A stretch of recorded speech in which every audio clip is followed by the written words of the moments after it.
Hi, my name is Taylor McInroy. I'm a trustee here at KSRHT Station Railway Heritage Trust. I've been resident at KSRHT for a long time. My day job's the Ayrshire Film Company. I run that as a community interest company, and I'm involved in kind of a few different other things as well about the town. Excellent. So the first question that we ask is, what do you think that KSRHT Station Railway Heritage Trust does or aims to do? So I suppose there's a couple of things that we aim to do. The first and foremost, or not the first and foremost, but the first thing we did was actually regenerate the buildings and space, and that's kind of how we started off here at the station. Right.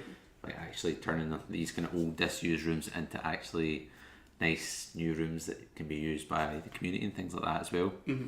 So I'd say that, kind of regeneration activity. But I suppose really the main thing we do is about, working with people, communities, groups. And it's about citizenship and empowering communities. That's what it says in our constitution, I think. Right. Citizenship, advancement of citizenship and community development or something like that. Excellent. But it's about, anybody that's, whether you're kind of down in your luck or you've had a rough time or you're struggling with something, you want to be able to come up to the station and, have the opportunity to, get better yourself, have opportunities. And equally as well, anybody that's doing well in life, you want them to come here and enjoy whatever we've got here as well. So it's for everyone KSRHT, everyone further. There's something here at the station. Excellent. So, can you tell me some of the things that go on in the train station? Yeah. So even just starting like where we are just now, this is the archive room, obviously. Right. Okay. So again, one of our trustees, Stuart Rankin, is a member of the Glasgow and South Western Railway Association. Right. Okay. And I'm not really much into railway history, but I've learned a wee bit just being here, and you can see there's loads of old documents and archive materials. So that's one thing that goes on, a wee bit of railway history, and particularly around KSRHT and the lines associated with that. We've got some quite cool things, like a big weight machine there. It's massive, isn't it? Yeah, it's really massive. And then we've got the coffee shop, and that's run by volunteers. That gives people an opportunity to get a wee bit of work experience or find if that's something they like to do. It's again a wide variety of people. When I spoke to Laura down in the office, she was saying that it kind of teaches as well the barista skills that people then maybe can take on and doing different. Yeah, it's really good jobs. for that, and we've had that I think quite a few times that they're taking the barista skills and literally then going and getting a job at Costa or wherever. Yeah. Which for some people that'd be their first job, but it's really good because it's just a coffee machine like any other. You would get a cafe and we put them through their training either through Matthew Algae or another place that they go and they learn how to make cappuccino, latte, flat white, Americano, all that stuff. It's madly complicated coffee, isn't it? I mean, people get so defensive over their coffees. Well, before I was a trustee here, I didn't drink coffee at all, and I don't really drink coffee that much now, but even then I just couldn't believe, and sometimes I'll help out in the coffee shop if they're stuck. And it's just fear behind that kind of absolute fear. And you've got the bookshop as well? Yep, so we've got the bookshop. That's a second-hand bookshop, so it's all donations. Each book is £1. Yep. So it's quite good, nice resource. There's a lot of books as well. There's a lot of books. Pretty good in getting donations. Yeah, loads of books and a lot of really kind of good quality books as well. And of course that's the Killie Browser space, so that's a space for hire, and we do loads of things in there. There's yoga, there's like quilting groups, knitting groups, kind of Tai Chi. Yep, I've done the yoga and the Tai Chi. Oh, you're right, yeah. Yeah, it's hard work. Yeah. I thought it would be quite easy, but tough. Yeah, I've not done it myself, but I know quite a few people who haven't. It's really popular, I think we've actually got yoga on 3 times a week now. Yeah, I think Monday, Tuesday, and then Wednesday as well. We've got a kind of another instructor who's kind of just recently started, right. But again, that space that's for hire, and a lot of community groups and different groups use it, right? For just a variety of purposes. And then you go down the platform a wee bit. There's the active travel hub, right, so that's kind of council and Sustrans that do that, and it's about promoting like bike rides and cycling to work. Yeah, because that was my first introduction to the trust. Right. Was to go to the hub for their screening of Graham Oaktree's film. The Battle Mountain, is it? Oh man, it was amazing. It was a great film. It's a great facility in there as well, though, and the girls are really nice at working in the place. They're both great, and I say they're really excellent at working in partnership with us as well. and they do loads of things, you know, whether it be like lead rides and lead walks, and they're really excellent. Great, you know, especially just off the platform. Somebody comes in, you know, it's not me to Kilmarnock. What about this? They've got loads of maps and guides as well to show them, you know, where to go and how the parks link up. Yeah. And then is it the sweet? Is that a sweet shop? Yeah, so it's first class gifts. So it's a kind of sweet / gift shop. That's run by East Ayrshire Carers now. Oh, so, right, okay. And again, we've got volunteers here as well that we'll link in with them as well. But that's something we do. We give them the space, and the money they make kind of goes back into the organisation. It pays for whatever, you know, trips for young carers, etc. Yeah. That's something, again, we've not done too much, but New Kilmarnock Station, we've got the lease for that. Okay. But again, East Ayrshire Care Centre operate that. They've got a kind of cafe, coffee shop. They do hot food as well. And the same thing, all run by the carers organisation and their young carers and volunteers. And the money they make from that allows them to get a wee bit of money in to do trips and pay for things. So it's really good. It's ideal, isn't it? And yeah. The thing that, I mean, the coffee shop's a prime example. You go into a lot of places, I find, and the people that work there are just... I used to work in a pub, and the waiters and waitresses, they were just young kids, and they were so nervous. Yeah. And I remember saying to one wee guy, listen, see when you go up and you take away the plates, just say to them, did you enjoy your meal? I said, then you'll clear up in tips. I said, he get paid more in tips than I got paid by a wage. You know, it was mental. He did so well out of it, and it was just bringing him out his shell. Yeah. And I think that the coffee shop and all the rest of it seems to do that, just bring people out their shell. Yeah, and I think one of the real successes we've had is the kind of difference in volunteers working as well, you know, because we've got people from whatever background or whatever problem they're coming from, but, you know, you'll have a mix of someone who's maybe just slightly older, looking for something to do in their retirement, you know, and they work with a young person who's maybe got additional support needs or a learning disability. Yeah.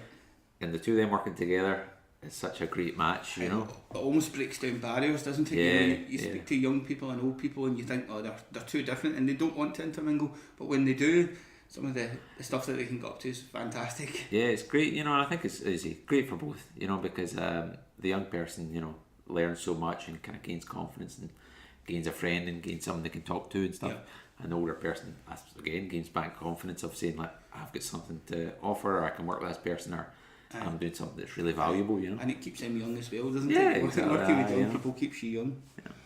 Okay, so how did you get involved in the trust?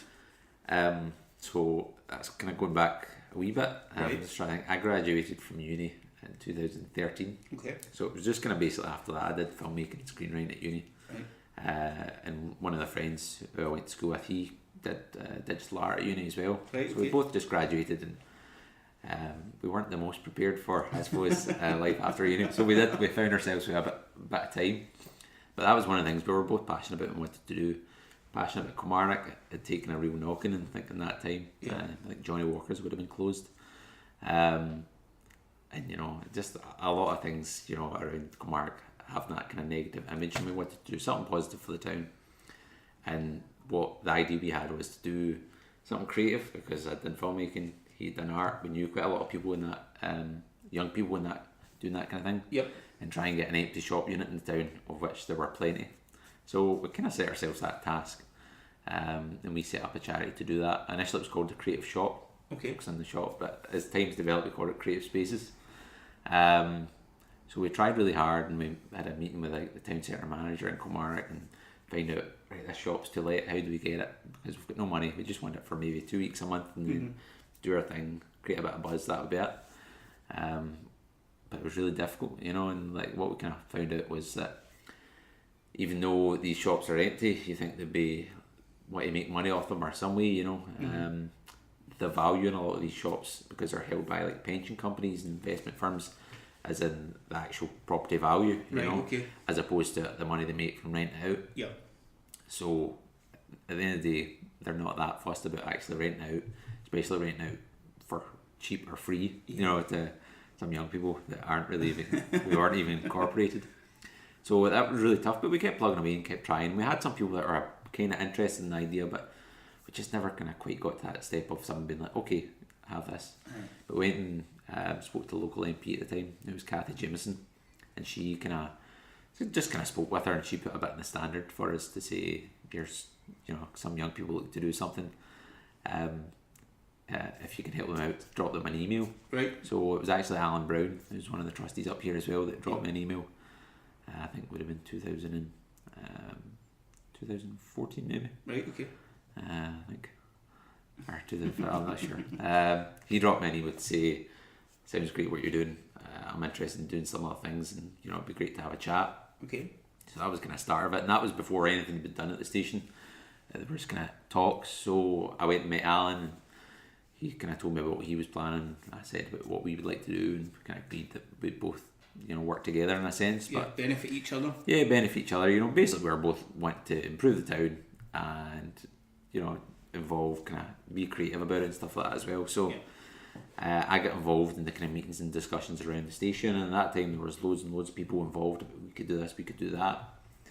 And at the time I think there was a thing on at the Kilmarnock YMCA, or the upstairs was being used by one of Alan's groups, and through that we did a kind of mini exhibition up there before they started to use it, so that was good, and kind of linked in with the YMCA as well, which was really good. And from there I just kind of started to get more and more involved. Right. And that's, I think I became a trustee, I think November kind of 2015. Right, okay. I became a trustee of the station, and even then, now I'm really quite involved in a lot of different things, but back then not so much. I still didn't really know what it meant to be a trustee, what was expected of me. Like, you're sitting at a meeting, you're like, what's going on here? But yeah, just more and more. Again, this is the stuff that comes from, and I've found it more and more, the stuff that I'm doing, and the people that I speak to tend to say, I've learned so much going through the process of either starting this up or helping it grow, or being part of it. I've learned this and I've learned that and I've learned the next thing.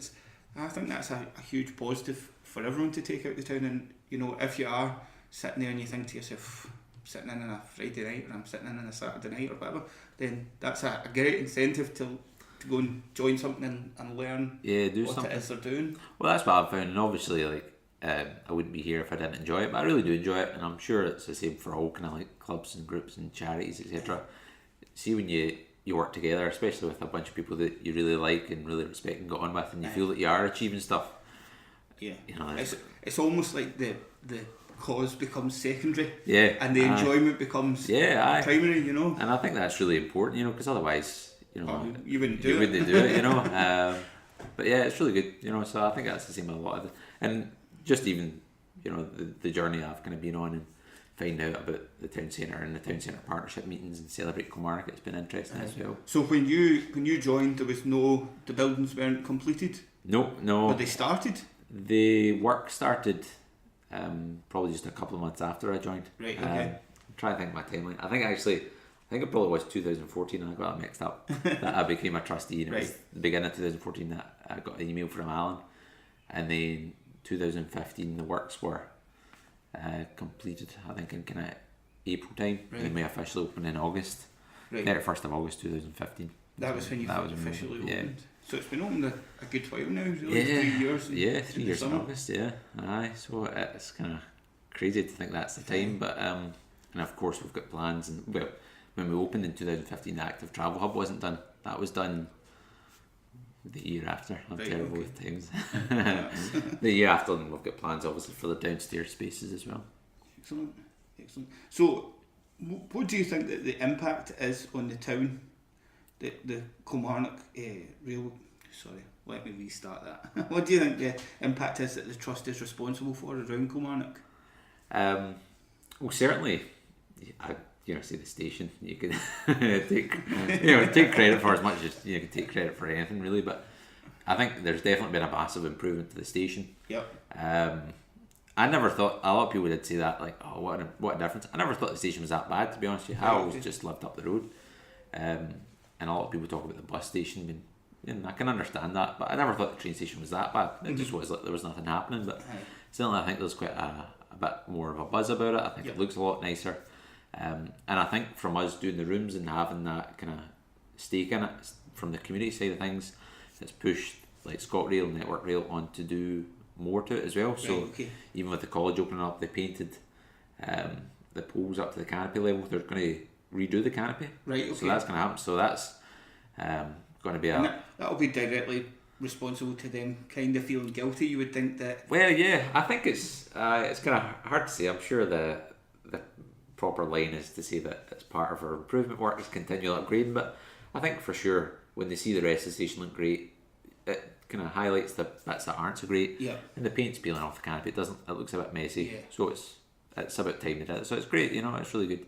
And certainly the underpass, it's fantastic. That's a massive difference. I don't know if you I was here, just before it got done up. Right, yeah. So I was here when it was getting done up, and I'm thinking to myself, I'm glad they decided to focus on this. Was that the trust or was that the? That was ScotRail, but I like to think, again, I suppose myself personally and the rest of us at kind of creative spaces, because we still kept going for a long time as well as a small kind of arts group. Yeah.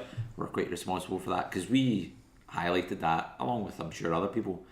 Initially when we started, like, the underpass is pretty grotty, we kind of put in proposals to paint it or do something in the interim, like just volunteer, get some paint, make it look a bit nicer. But I think that was highlighted at whatever level, and then they got a company in from Glasgow, Wave Particle, to actually kind of do the the refurbishment, and they got the kind of because they put false panels in. Aye. And I worked with them quite intensely to kind of consult with the people of Kilmarnock, and they went to schools, and they went to groups to say, like, what would you like to see here and how we're going to do it, and that's how they came up with the kind of. I mean, it's good to just even take a walk through and just read all the things and see the displays of the stuff that's in it. But I think, going back to your point, that you sort of phoned them up and said, can we paint this and all the rest of it. That's the impetus that the ScotRail needs. Yeah. A lot of times in my experience, you think, that's rubbish, and it never gets fixed until you phone them up and say, listen, we need to do something with this. I'm willing to help out if you're willing to help out, and it gives them the spur and the kick on that they need to get sorted. I think again, like a lot of these things you forget about, really, but I think I had a meeting with someone at the college and East Ayrshire Council as well a long time ago about the underpass, and we all collectively said, there's something needs to be done about it. But and again, I'm sure that probably set the wheels in motion as well to say, like, look, how can we do this, but it was really good. So I like to think that was, again, a wee bit because of our presence here, that's been done. For sure the college as well, I think it was about the same time the college was just opened. So I think having a great building like that, going through the underpass, you want that to look as nice as possible. Absolutely. But I think just in terms of impact, I like to think again as well, we're something that's reasonably successful that other people can look to and say, alright, let's get more stuff like that about Kilmarnock, let's try and do more things. And also, again, if the trust can get them to renew that, or push towards the renew of the canopy, or then possibly if someone takes over the bus station, for example, then they can push forward and things as well. We sort of see you as an example. I think it's a really good model. Obviously, the bus station's maybe slightly different in terms of it's a lot newer, and like the bus station, if it's got rooms, it's like rooms for stagecoaches, etc. But I think it still works to have, like, it wouldn't take much for them to incorporate a community space, in the bus station and do it up. They were talking, there was plans out, wasn't there? For there was. Doing the bus station and making it look better. So. And I think that was I think aesthetically it looked a lot better, and it was about that. But I think I don't know. I'm more in favour of like more massive regeneration. And obviously at the station we had a lovely building anyway. This is always a lovely building with a canopy. So it's right. Let's keep this. The bus station as it is just now, I don't think it's the worst building, but it just looks a bit grotty. Do we need like a completely new building? That'd be interesting to know. Cool. So the last question that I have, just as a train pulls in, is where do you see the train station going next? What have you got big plans to do? Other things, or what? Yeah, certainly. We've got all these rooms downstairs that anybody that was up for Halloween would have been in these rooms downstairs, because they did that kind of spooky walk. But some of those rooms, about half of them, we're converting as of, I think, over the next 2 months. Right. Okay. It should be done. That's been converted into more kind of like community meeting space and office space. So you access that as well from the underpass. Oh, excellent. We're going to knock through, and then from the platform. You can go into a door down a staircase, so it's quite a good chunk of that. Yep. We've got all the funding for that. That's all secured. Okay. And that's going to be happening within the next couple of months. So I think that'll keep us a wee bit busy. But looking ahead, we've got ideas and kind of plans for the rest of it. You know, we're looking at maybe a community kitchen or a training kitchen kind of facility for the rest of the spaces underneath. But certainly we're always kind of looking at different ideas. But we want to utilise the space. You know, that's what it's about. I mean, a training kitchen's a fantastic idea, really, isn't it? I've got a mate that works down south in one of the major football teams, and he says that they take the kids that go through their academy and teach them how to cook properly. And you know, it's a major thing for them is to teach kids nutrition and balanced diets, but also how to prepare the food. And you think to yourself, but surely you would know, but of course you don't. So a training kitchen is a fantastic idea for anyone that thinks, I would like to learn a wee bit more. Yeah, I think it's a good opportunity, and as I say, it's idea stage just now. Like, we're talking about what we, you know, because even that concept is quite wide.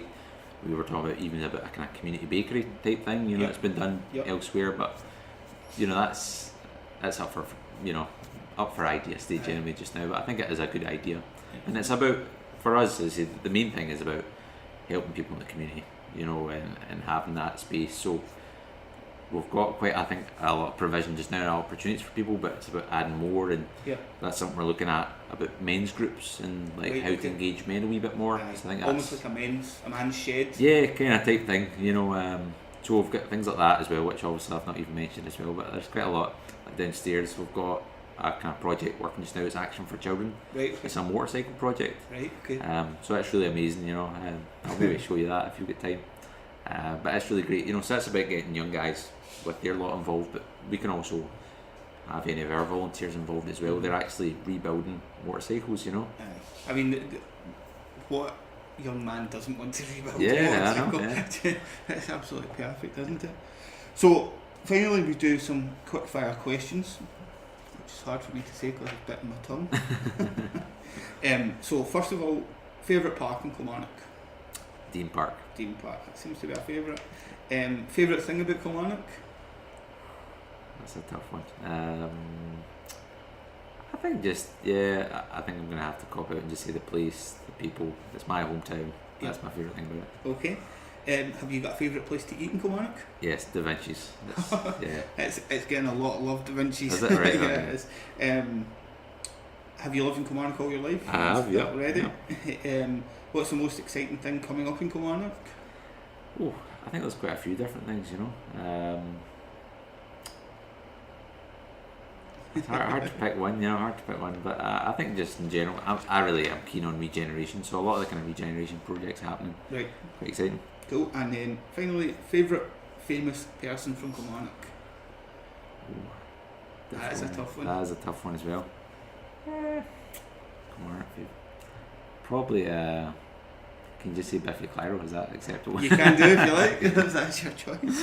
Excellent. So, how do people get in touch with the station, and can they come along and get involved? Yeah. And what's the sort of script for that? Certainly. So we're on, well, I suppose the first thing, website is KSRHT.org. Okay.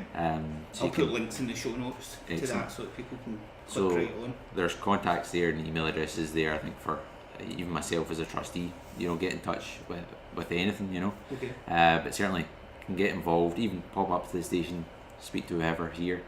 We're on Facebook, Kilmarnock Station Community Village, it'll be under, and Twitter as well. I think it's at KSC Village. Right, okay. Again, I'll put links in the show notes to them so that people can get directly involved with that. Excellent. Excellent. Well, thanks very much for your time. Thanks very much for having me. It's been great. Thank you. Thanks. Cheers, mate.